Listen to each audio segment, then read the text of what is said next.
Liboma lobby boyoki bofongoli classe. Ce que boyoki muta liboma bani. Ce qui balobani so na lani muta liboma c'est ngapona liboma. Ce que entre bona fol ba liboma ya banane. Pour ba répondre mutu a liboma. Ce que bango Frank Dion mukebai na bato na karega. Babi muke babi Frank babi Fayulu za liboma. Bango ba répondre muta liboma. C'est que ba pour mater faut tanga lobby za liboma. Bango bato ba maboma ti. Bamona qui a monté la mikanda UNICEF na UNESCO. Que les enfants sont mieux protégés à l'école qu'à la maison. Bamona qui a monté bango batangi mingi, batangi belé, bala maele kolega mokili mobimba, batu bala normal.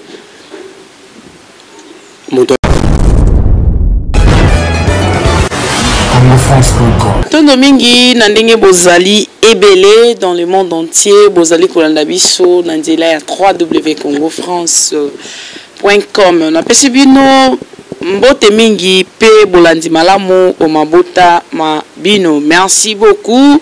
Lelo lisusu tozali na ndeko Merlin Vuvu ensemble na ye toko beta maibantali politique ya mboka na biso tokolobela mingi mingi soit ya premier ministre et puis communiquer au ministre Salaki par rapport à rentrée scolaire où ils allaient prévu pour le 22 prochain, le 22 février. Oyo bana il faut bazonga nanzela ya etelo malgré tant de mois au basali par rapport à deuxième vague ya Covid-19 où ils allaient koningisa monde entier kasi enfant bana bakozonga le 22 réaction ya honorable Mukebai le président Frank Diongo, président national ya MLP, pe na Vincent Kariga, ou azali ambassadeur ya République ya Rwanda, ou la République démocratique du Congo, na ensemble to komekampe ko toucher ba point wana to le belangu. Yambo ete to bandi, yambo ete to banda masolo na biso, to pesi mbote bomo mesano to kozonga micro pa na ngai parce que ba question ezali yanga biano ezali ya ndeko Merlin na pesi mbote. Mbote maman Josephat Mwanta.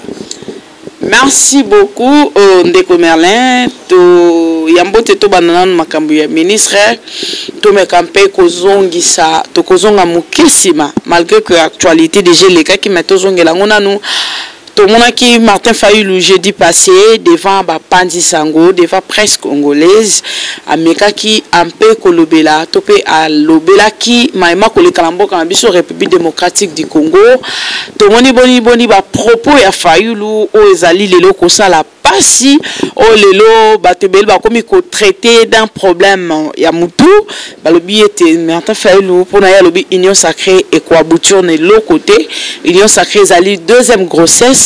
Et puis moi, on a un manita césarienne et ça finira très mal. Tout le monde qui va propos wana, tout le monde nangambu, mukebai oazali moko oyo bozalaka na ye ensemble, bozali ko sala balit, bozalaki ensemble là mukebai batebele ba yebaka yo na mukebai de lo oyo de Merlin. To éviter zali kaka pour na combat politique azali musika mukebai. Tout le monde mukebai a ko répondre que Martin Fayulu azali na problème na mutu na tout le monde Frank Diongo abengi Martin Fayulu ingrat Martin Fayulu azali problème mutu tout le monde peut répondre il y a Vincent Kariga azali président il y a azali ambassadeur à Rwanda pardon mais quand on ko analyser to peut ko limbole la biso ba réaction wana lelo politique na biso quelle classe politique o lelo mboka na biso koki ko zana ngo dans les jours à venir ya liboso na ebisio makambo Martin Fayulu alobaki azana raison yo monite que ya lobi jeudi le 11 vendredi le 12 babi classe ko fongo il est dans son rôle naturel politique ya kopesa makanisine un opposant c'était sentinelle ou avandi a côté à la place ni basali mabe a lobby koloba na za koloba po bino pe bozwa maele bota a to saki mabe to bongisa boni bino yo Frank Dion nous zaki no opposition mukebe na opposition to zaki na bino so to lobby bato ba za ko benga zo maboma te bino moninga loba azali boma boni bino mukebe na Frank Dion lelo bokomo kote la ba Rwandais pour le bezala qui a Frank Dion na ngai na mukebe bokonza kabila utaki na Rwanda to finga Kagame to yembela kabila mama na eda tata ne to ebiete stade tonda papete ntiseke na kata stade mati to yemba zongi sai na Rwanda bato ya Kabila babengaki bango bata maboma bato ya Kabila balobaki aza liboma po bango lelo donc Martin Fayulu faut que no peut-être mutu osati lelo loko Martin Fayulu alobaki loko aza na légitimité à pouvoir pour ça linga ite Kabuya boyebi alobaki mutu apesa IDPS pouvoir za Kabila donc biso de pour la rambula to connaître pesa ki Martin donc Martin Fayulu aza na légitimité à peuple habiter tete apesi bango mayele esi bango UNESCO na UNICEF bayebisa bino les enfants sont mieux protégés à l'école qu'à la maison tant que batinde bananda bango fangi diona mukeba mitozo ça bayeba ki loko na UNICEF batanga ba pilier UNICEF on a UNESCO te pour Martin Fayulu tanga lobi ngaza liboma bango bato ba maboma ti bamona ki yango te na mikanda UNICEF na UNESCO que les enfants sont mieux protégés à l'école qu'à la maison. Bango bamona ki yango te bango bato batangi mingi batangi bele bala maele kolega mokili mobimba bato bala normal moto liboma lobi boyoki bofongoli classe siko boyoki moto liboma poni soki balobani so na lani moto liboma senga pona liboma siko entre bona fol ba liboma ya banane pour ba répondre moto liboma siko bango fangi dion mukebai na bato na karega babi muke babi Frank babi Fayulu za liboma bango ba répondre moto liboma c'est que bata maboma ya solo za bana mais bango ba ko répondre ibongo parce que Fayulu liboso na débia pouvoir loba ki que c'est Kabila qui dirige et ça sous Kabila ta comme sous c'est Kabila nazo keneno malembe ce qui Martin Fayulu lobi bongo est-ce que kosi bokonzi ya Félix tanga zonga liboso premier voyage za ki wapi balobat mukebai fangi diongo baloba premier voyage Félix Tshisekedi zaki wapi n'est-ce pas la Rwanda Félix a reconnu un génocide rwandaise a reconnu que Gumba Matili besoin cimetière il y a génocide c'est pas Kunda bateau bakufa na génocide nous avons perdu plus de 12 millions de Congolais Félix sa beta lisolo c'est au cas de la mono ka beta lisolo na a reconnu tarango a ko former ba chikata pona yi na beni bato ba kufa na ba Ruchuru na ba Butembo na Babunia mbongo wa former ba soda pour protéger ba Congolais atement na mbongo wa protéger so former ba soda o yazo benga ba chikata wana mukebai na fangi dio ba beti maboko Sankara na Blaise Lema ba beti maboko pour bazo luka misala ngamna tinde mukebai ke senga chantini ministère chantini pesa ete oh sikaboy Mukeba asenga ki Chantini sous ministère Mukeba aloba ki Chantini akolongwa ko ça asenga ki ministère affaires foncières la ville de Kinshasa c'est vrai Chantini a PCT Chantini ebsegi là tu as des preuves ya makambo ko mais tout ça la démocratie aya au contredire nga sona kosi Chantini ebise na kopesa o yango te so na pesa yo moko nde koma ministre na soni po kosa ba kongomani akosa ba kinwa bitenga te na kocha mutu ya nabi okocha mutu te yo moko oningi ministère ozolinga to kota boza lo lenge na bango bato ensemble ka tumi pa linga cha mutu ya kota te siko ngai na kozokolo na zo comprendre na mambo zezani na kokondi mate to koso na politique na biso na biso na kokolo bana fangi dio ke président Franco Saki mabe a fondé on va terre leki koto lo bagi mabe c'est un débat démocratique mais le Congo dit que un étranger surtout que c'est la garçon de course à Kagame comme Vincent Karega a fini à Franck Dion ça je l'accepterai jamais et n'a pas appuyé à Moudi a fini à Mukeba a fini à Zama Kaboun a fini à Kabuya a fini à Peter Kazadi a fini à Félix a fini à Nani il y a politique à Congo tout Congolais nyoso ngana kotika la kondima yango te pour Rwanda sali na Congo nous comprenons que les Congolais beaucoup appuyer ba propos ya Rwanda tout ambassadeur à Rwanda contre les Congolais contre un leader politique à Congo moi je ne peux pas le tolérer attends na bio Franck Diongo taboye ceux qui sont ambassadeur à la Mégono Beloma mabe contre Franck je vais me dresser contre l'ambassadeur c'est impossible nous sommes plus un peuple de l'axe que Motorou tatala na Kenya ya fini Félix Tshisekedi biso bata na opposition to bien sali bien Maintenant, l'image de la République, le respect, la dignité, dignité au Lumumba peuple congolais, et ça. Tant qu'on a toléré qu'un Rwanda manquait de Congolais, parce que derrière Martin Fayulu, il y a tout un peuple. D'autant que Martin Fayulu, ça dit, tout va se croire à Martin, Martin. Parce que comment des citoyens normaux vont croire dans Martin. Donc, Arega a dit que Martin Fayulu a besoin de psychiatre, donc tout ça a raté. Fayulu, il dit, on appuie, moi qui me kebaya.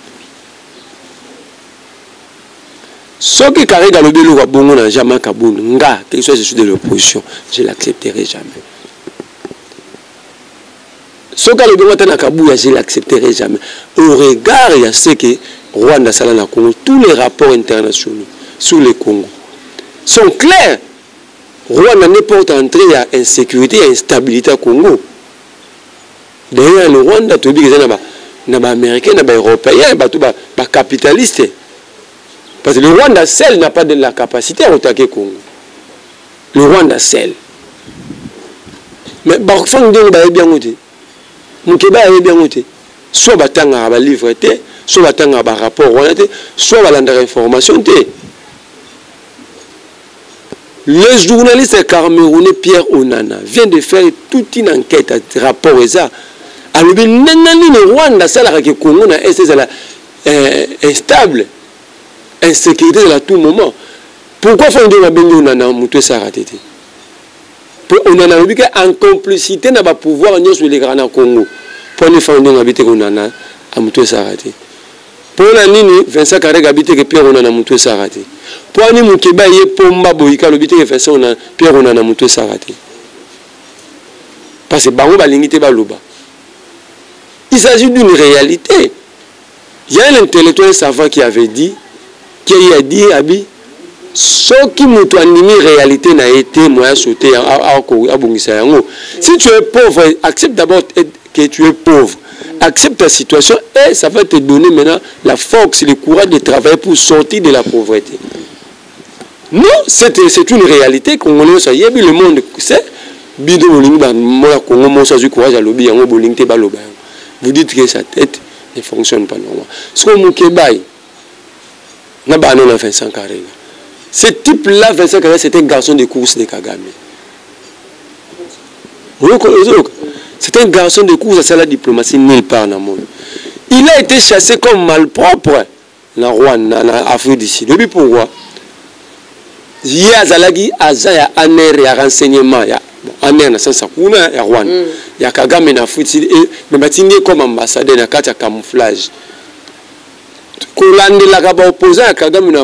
le rapport international est accusé à Afrique du Sud de travailler avec Kagame pour tuer la démocratie au Rwanda. Les Africains Sud les Africains ont fait ça carré. Le peuple sud-africain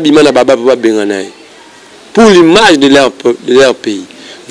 Voici un peuple digne d'être peuple qui ne tolère pas n'importe quoi. La poubelle à Kagame dans le Congo.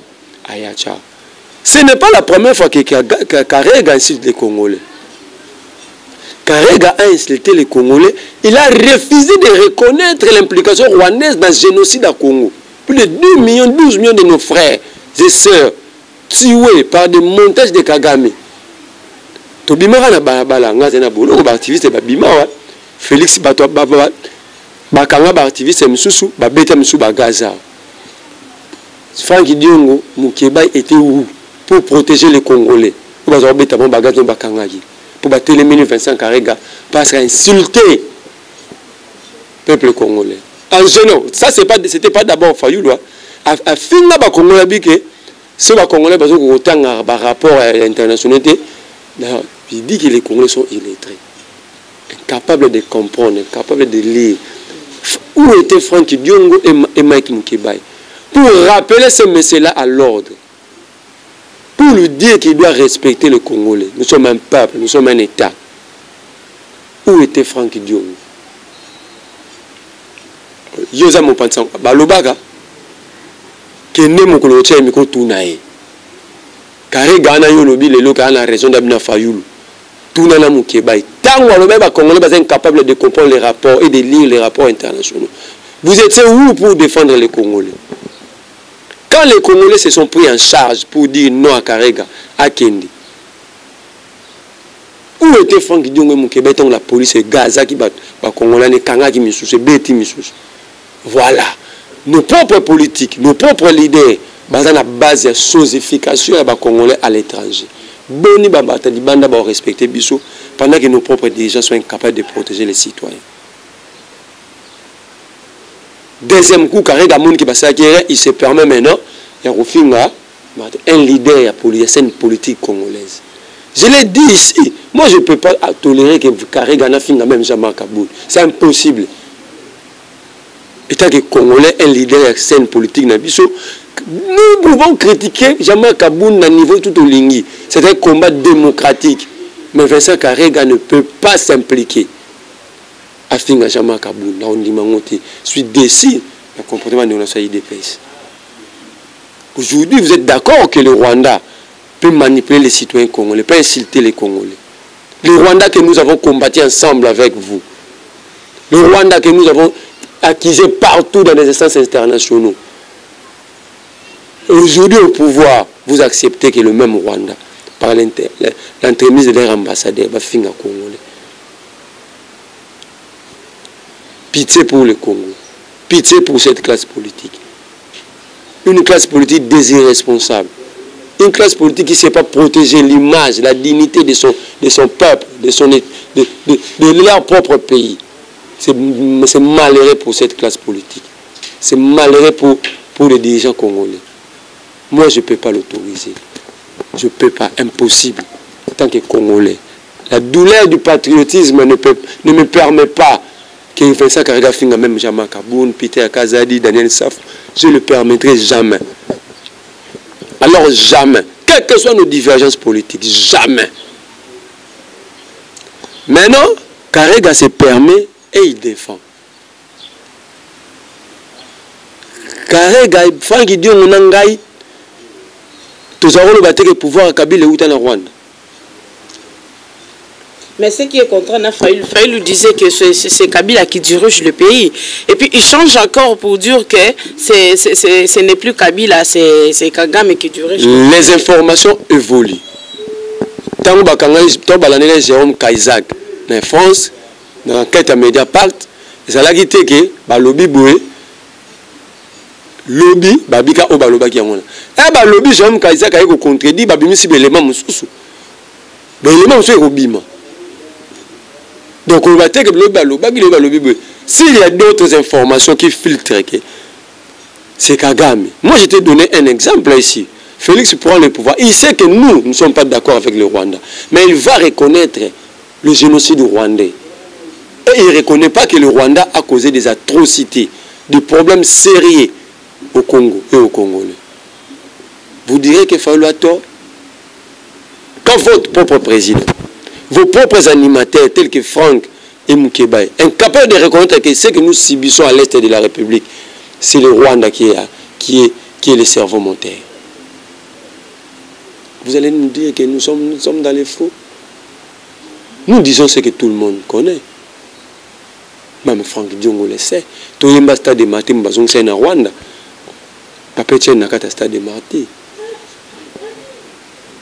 Franck Diongo les disait à tout, chaque jour ici. Faïlou également a traité de tout genre, a traité Tshisekedi dans le genre, marionnette, pantin, il ne fait rien, il ne contrôle rien. Il ne faut pas falsifier l'essence des mots français pour donner un sens d'appartenance politique. Quand on dit marionnette, par définition, ça veut dire quoi? Ça veut dire l'homme ou quelque chose qu'on est en train d'utiliser. C'est la même chose quand il dit le pouvoir au Congo, c'est entre les mains de Kagame. C'est ça, en fait. Ce n'est plus Kabila, c'est Kagame. Mais je t'ai dit ici, les informations évoluent. Je t'ai donné l'exemple de la France par rapport à Jérôme Kaisak. Maintenant, aujourd'hui, c'est Kagame qui dirige parce que tu sais qu'il est devenu le président de l'Union africaine ou comment? Félix n'est pas devenu président de l'Union africaine. C'est le côté de la République démocratique du Congo. Il faut dire des choses telles qu'elle est, pardon. La présidence, elle est tournante au niveau de l'Union africaine. Ce n'est pas au nom du chef de l'État, c'est au nom des États. On dit, cette année, c'est le Congo. L'année prochaine, serait le Rwanda. L'année passée, c'était le Rwanda. L'année 2019, pardon, c'était le Rwanda. 2020, c'était l'Afrique du Sud. Aujourd'hui, c'est le Congo. Ce n'est pas Ramaphosa. Donc, cela veut dire quoi? Même si on avait un chien, ou un lion, ou un chat à la tête de la République, il allait représenter la... Félix est allé représenter la République démocratique du Congo. Quand vous dites qu'il a été élu, bah, challenger les bananes.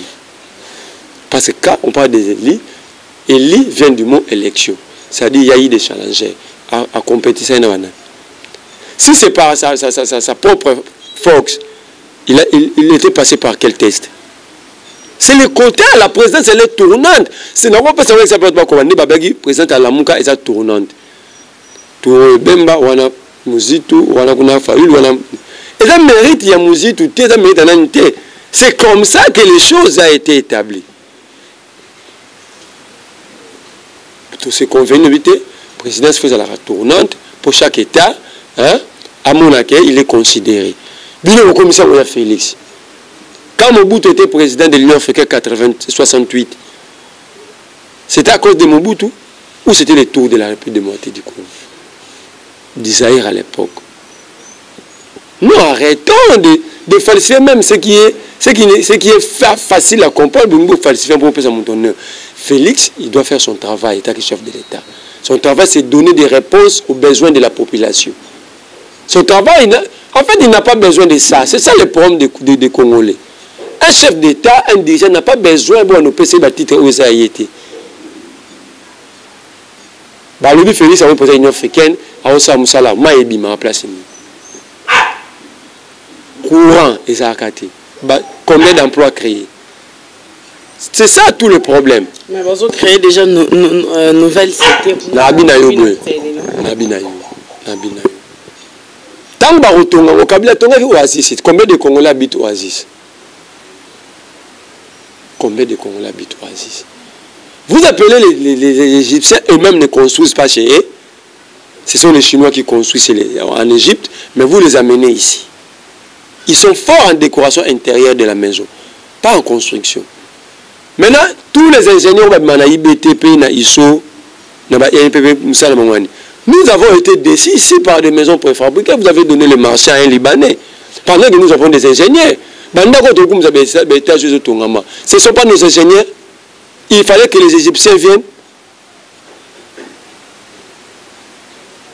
450 millions pour construire une cité, une nouvelle cité.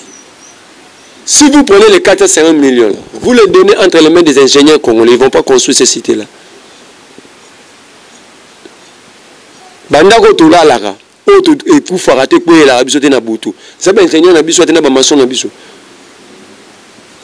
Quand il s'agit de beaucoup d'argent, vous les donnez aux expatriés. C'est comme ça qu'ils ont pillé la banque centrale. Kabila, Joseph dit à Massang Moulongo, besoin de francs congolais, besoin de terrain. 2001, besoin de terrain pour équilibrer, pour maîtriser l'inflation. Dollar et combien au mat. Massang on prend l'argent, donne ça aux Libanais. Il donne ça aux Libanais. Des millions de dollars. Sous prétexte que ça fait 20 ans. Entre autres, Libanais Monaraya, Soficom. Aya qui a le rôle de bureau d'échange. Donc, bureau d'échange, bureau d'échange, à Congolais, tous les salariés. Dans le monde, les Congolais, les déficits, ils ont comme bureau d'échange, comme banque, agence de transfert. Au coup, on a ça dans le monde, on a besoin. Dans le franc qui dit on a mon Québec, beaucoup de l'étranger. Libanais, on a Soficom, ils ont des Congolais. Ils ne traiter pas travail, on ne peut pas les expatrier. Qu'on bêta, qu'on finga, qu'on maltraite, même bon, on va la paix à Bissot. C'est que Bino, Bolobani. Parce que mon Québec est Marambo depuis le journée de ces nous hommes. À comment député, qu'est-ce qu'il a déjà fait?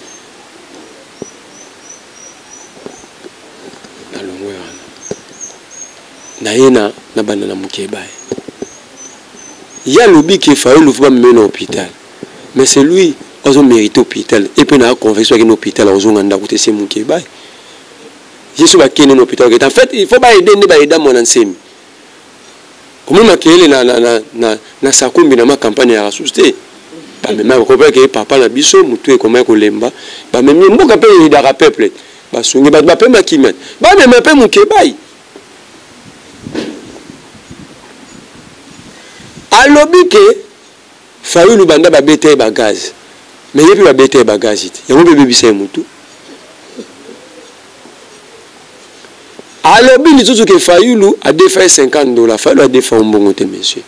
Mbongo bakabela ki oyebi pe montante. Yo peta mozaina mukeba yo apuya protection na luka omona émission parce que ba mamba $50. Soza nango. Ah ngana to sola en privé, o loba na média. Na bina yo na loba na yo yo kasko na ebisa yo.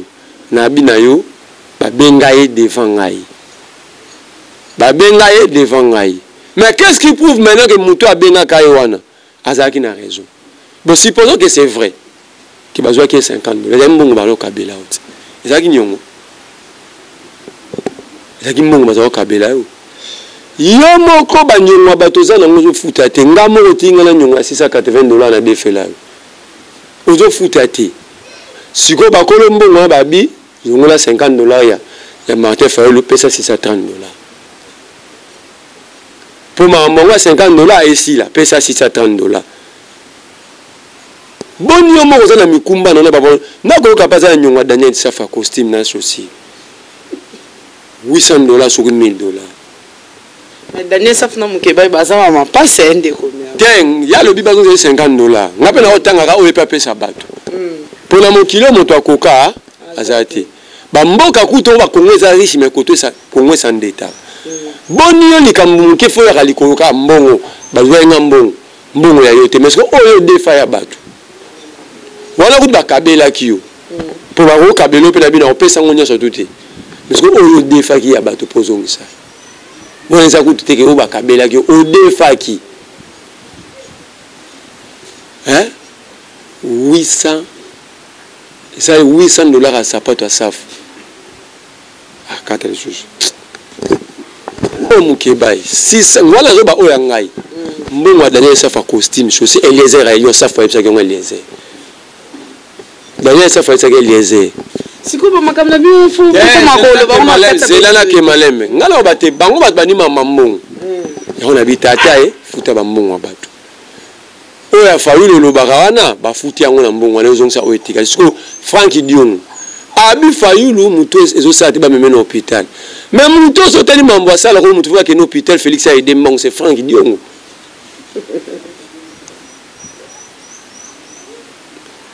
yoka d'abord abimina kadio chez le kuta alobi ye mutu amema Fayulu pa Etienne Tshisekedi kadio cha papa tika kadio so moni ko va na ide pessiming Fayulu ayeba Etienne Tshisekedi na 1990 à l'époque Frank Dion azana no kache muninga ya basibolite na bangingo Zapata muninga yaba ndonda puma noir yaba zefi yaba kabo akabona ba selema na bedingwe wana Fayulu azokuta na Etienne Tshisekedi témoin Tarsis Loseke ebito za mo ba bi kombo wana Tarsis Loseke bato akala ya Etienne wana oyiba même dans za fa de pour la côté politique sika ko ba na Fayulu te tant wana le sait quand même Fayulu papa peut-être c'est lui pour ani Fayulu a une conférence nationale na Etienne ba conférence dans ba collègue parlementaire à ce temps la fin de était où il faisait quoi Fayulu conférence parlementaire en même titre na conférence nationale souveraine témoin Monsengo cardinal azaki wana comme président oh mais président c'est qui Monsengo to mettre li solo mboka ndezaki ke bato mutu mo ko afang donga ya bando falsifiant ba keneli pour ani bato ba kaza kombo sala kombo union sacrée ban lelote ba tuna Tarsis Loseke Fayulu mtamema kombo wala tuna bala mère mende bazalaka tuna kingu wa kumwanza bazalaka na assemblée basali union sacrée pour l'opposition radicale baza bengango isoral baza vivant batna otanga tuna bango tuna ta ba papa ya mikolo baza na tango wana union sacrée pour union sacrée de l'opposition radicale, Isoral. Basali yango, baeba kutani. Na poeza chaîne. Moteur bakendaki basala yango bakimemela mona papa chaîne, ebi komona maître Djou, asa vivant. Frank Dion a ebakite bato wana nyonso bana bomo. Tanga zo beta masolo. Wana ya liboso. Bo monde ya liboso akosi ke ye, mutamema Fayulu pour chaîne Tshisekedi. Tarsis le sait asa vivant. Yami balé. Frank Diongo mutu akutisa Fayulu basala dynamique Tshisekedi poyoki. Frank Diongo alobi ke Martin Fayulu ye mutu alaksi Martin Fayulu. No kuta lisusu. Yo za kosa no kachita to za moninga bangingo zapata. Ba sibolite ba edingo tala baninga na yo. Et puis ça miteke o tala kacho koma kosala sport. Ya o mosa politique. Et puis ça mité. Mais li solo betine na tango wana za kosa na yo. Wana auti loja avant na mayenge na omna kichasa. Wala ya Fayulu wana kumba. Wala dia Martin Fayulu wana kumba. Lutunula apala Christophe aza vivant. Bati Lukwebo vivant. Papa Ilondo vivant. Basala na 1990 FDD Forum pour le la démocratie et le développement. Obi président Zakinan Lutundula Christophe. Obi vice-président Zakinan Martin Fayulu. Mais c'est Frank Dion. À cette année-là, toi tu étais où? Tu faisais quoi? Il ne faut pas venir falsifier l'histoire de tout un peuple pour y avoir un ranking politique et les faire perdre l'histoire. Martin Fayulu, tant que marche à Nonandé, bêta Martin Fayulu, na circo. Frank Dion était où? Le 16 février 1990. Lui, Frank était où? Il faisait quoi? À l'obi Lissousouke, Martin Fayulu a tiré un combat à Kender Roussal. Monsieur de quel lit tu parles-tu? Ya liboso natangelo no balita Martin vanda kitano na ba 2011. Oyo zala te yo za osa katio atango na musano zaki kusokola bateni ya kokenda obamba na tatami na poko na be dingo na bangingo zapata. Sigo on a zo bisao sigo. Frank Dion. C'est normal que l'homme doit travailler. Moi qui suis devant, qui est en train de te parler, j'ai travaillé à l'Orange. J'ai accueilli l'espérance. C'est ça, c'est pour cela que vous êtes capable de gérer la République. Vous même matérialisme parce que vous travaillez. Vous n'avez pas de l'expérience. C'est ça le problème. Quand vous appelez Bahati, Bahati a travaillé dans des banques, Bahati procès. Voilà, il a de l'expérience. Oh bon, il va travailler. C'est ça. Quand il vient à la gestion de la République, il y a déjà qui va gérer Raboué. C'est cela, mais c'est fond de toi, tu n'avais pas parlé les cas, tu vas travailler où? Tu n'as pas parlé, faire les cas, tu vas travailler où? C'est ça maintenant, pour la politique. Vous pensez que passer la carrière dans la politique. Or, en politique, c'est passer la carrière. Dans la politique, il faut servir. Si tu as besoin de beaucoup d'argent, va faire. Faut que nous, on a bilan na yo. Martin Fayulu travailler dans le plus haut sommet à monde.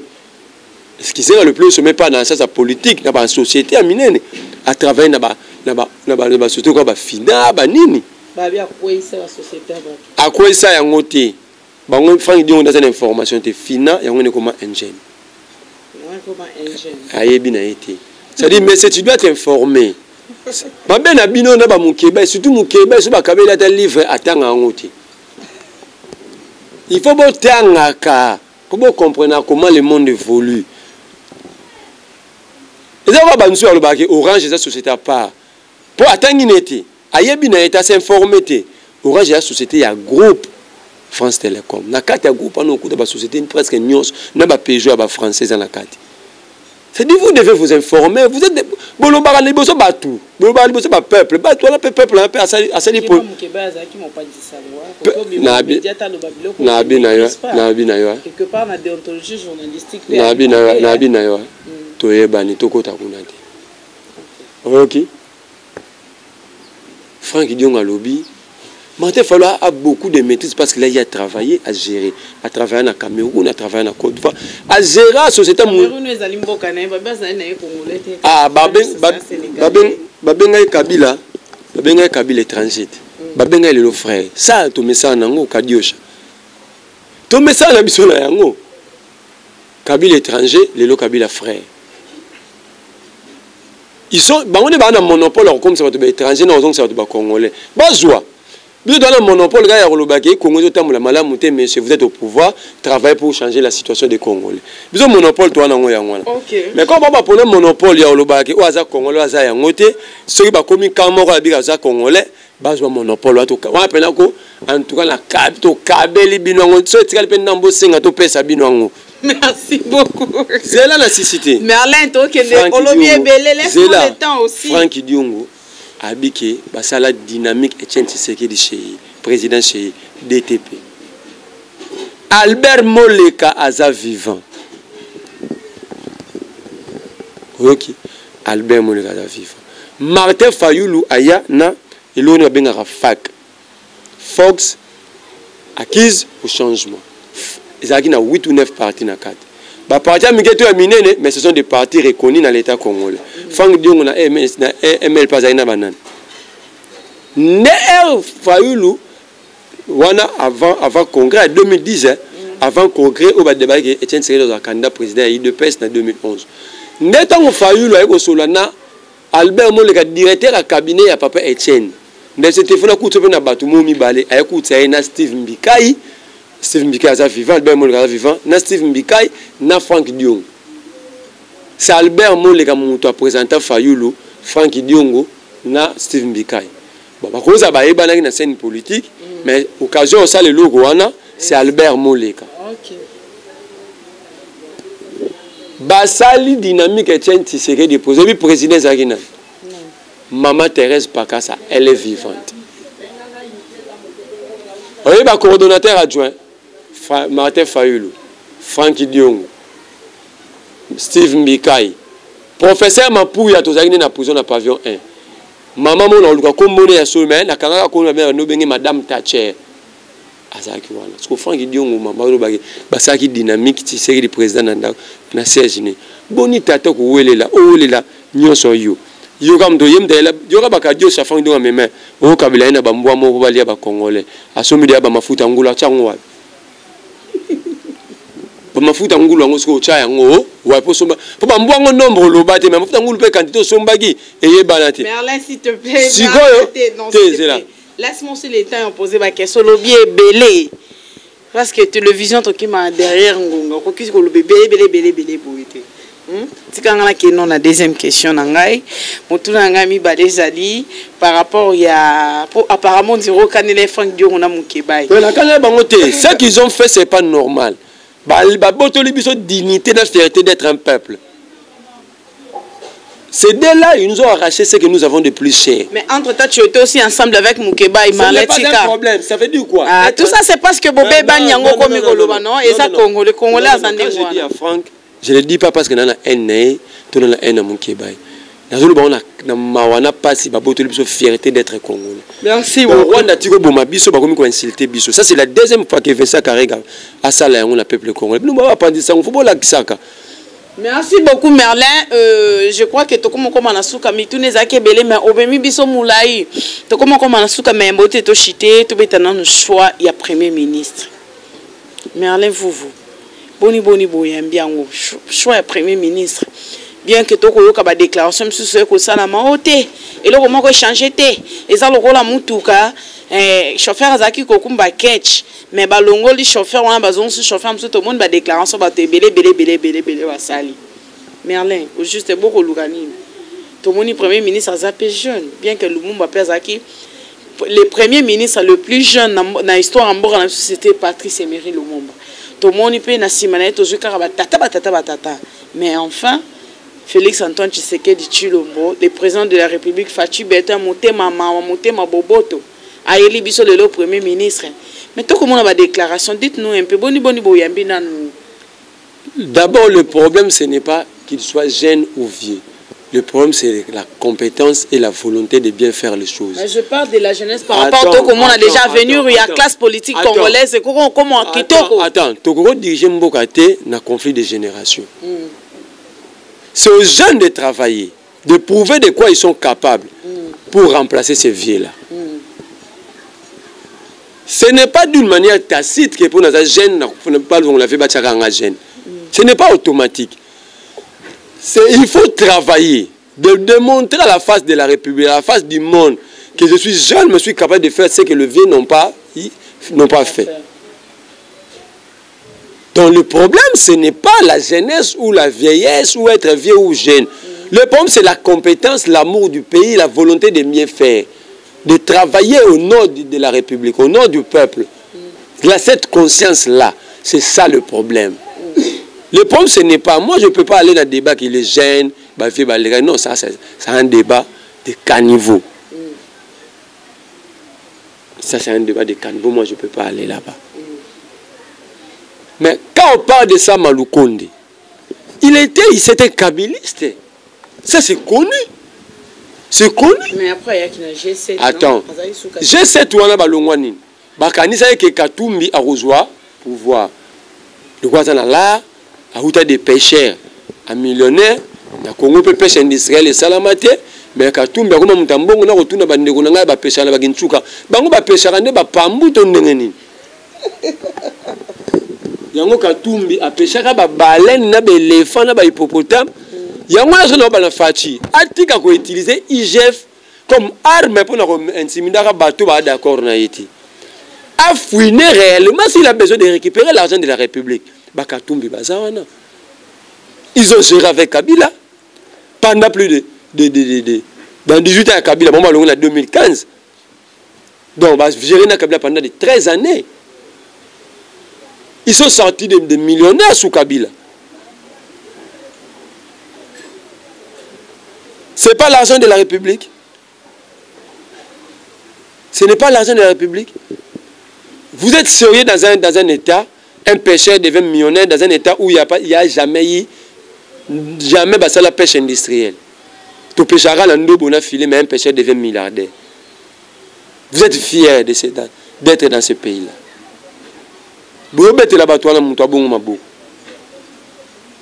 moi, je vais Katumbi à la carnet d'adresse à mon aîné, comme président, remplacer Kabila. Pourquoi Aralia Fachi en 2016? Pourquoi Aralia Fachi en 2018? Na fin, 2 semaines avant le lancement de la campagne électorale. Donc, Azélia Tala Katumbi est un candidat. Comme la manière de poser comme. Quand on Katumbi est un candidat, bien, on a mis 4 là. Et il n'est pas Fachi qui a tenté la chance. Et c'est Fachi qui a gagné tout. Mais aujourd'hui, le Premier ministre, moi, je lui souhaite bon vent. Mais seulement, son incompétence au ministère des Sports nous a inquiété. Oui, parce que le ministre des Sports, le gouvernement a tapé pour nous. Oui, parce que nous avons marché. Première fois dans l'histoire, nous avons marché que le ministre des Sports a long. Pour incompétence, incapable de gérer un simple ministère, le ministère des Sports. Si il a recommandé de démissionner dans G7, il a l'idée que Katumbi a comme président de la République. Aïe, Félix a remis président en 2019 à Tchéna G-Kamine. Au début, le Congo, le budget n'a besoin de dépendre de la mine. Tu ne produiras rien. Et la mine, on a principalement surtout cuivre. Et ça, là, c'est un budget. Mais aujourd'hui, nous avons un budget de moins de 5 milliards. Cela veut dire que Maloukonde a échoué à la G-Kamine. Sous Kabila, tu as un budget de moins de 5 milliards, toujours 4 milliards, 4 milliards et demi, parce que la G-Kamine était mine à G-Kamine est bradée. Ça, Maloukonde arrive, toujours 4 milliards. Ça veut dire 2 ans après, il n'a pas réussi à redresser la G-Kamine.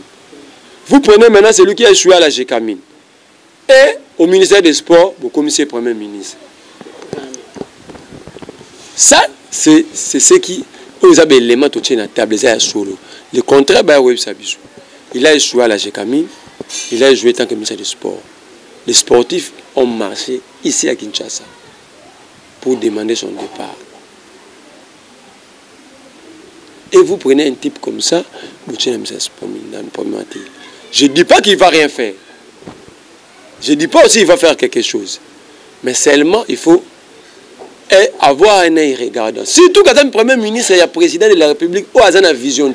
Parce que Félix, le problème c'est que si Félix c'est que dit moi une vision, a tapé un programme. Je vais te dire une chose. Sama Lukonde discute seulement 45 minutes avec Félix Tshisekedi. Il dit avoir compris la vision du chef de l'État. Dans un pays à problème comme le nôtre, 45 minutes, donc Félix à comprendre, et il n'est pas comprendre Félix. Parce qu'il y aura Bilor à comprendre. Abi la vision du chef de l'État qu'il faut comme ça, Congo, pays émergent, horizon 2022. Donc dans moins de 12 mois, Congo est comme l'Afrique du Sud, l'Égypte, le Maroc, ce sont des pays émergents dans l'Anglais. Le Kenya, ce type-là est rationnel. Avec un budget de 4 milliards, le budget a maîtrisé, parce que le budget va voter en sous il ou Lukam. Voter dans le gouvernement Mabunda et puis promulguer. Donc il sera devant un budget à maîtriser, un programme ou une vision à Ebi Mutuna Makolote. Si longtemps que vision peut exister. Merci beaucoup. Si il faut qu'on ait pays émergent en 2022. Deuxième chose, Abi, il faut atteindre la croissance à 2 chiffres en 2022. Je pose des questions à notre Premier ministre. Comment tu vas faire? Quel mécanisme que vous allez développer pour atteindre la croissance à 2 chiffres horizon 2022? Il a encore du temps, papa. Il va faire. Abi horizon 2022. Il fera le mieux, c'est pas un problème. Même dans le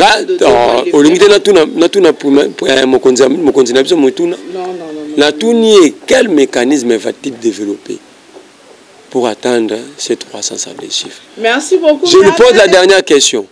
Comment tu vas faire pour faire du Congo un pays émergent, horizon 2022, pendant que le Congo ne produit rien?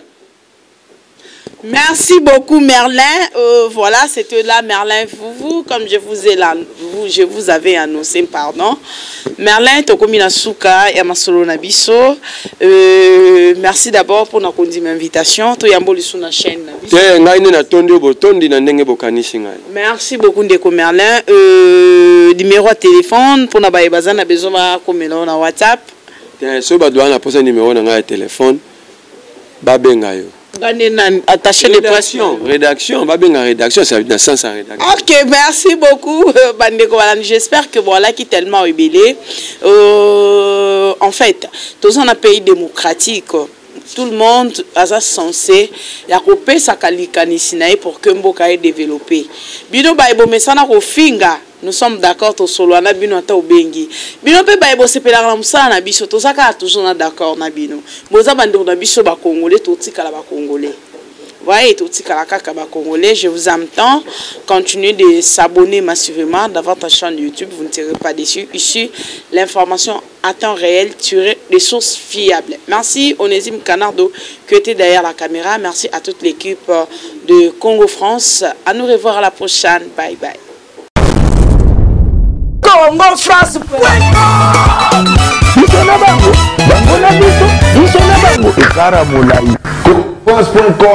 Site ya Congo Masolo danger. Masolo kitoko. Congo France.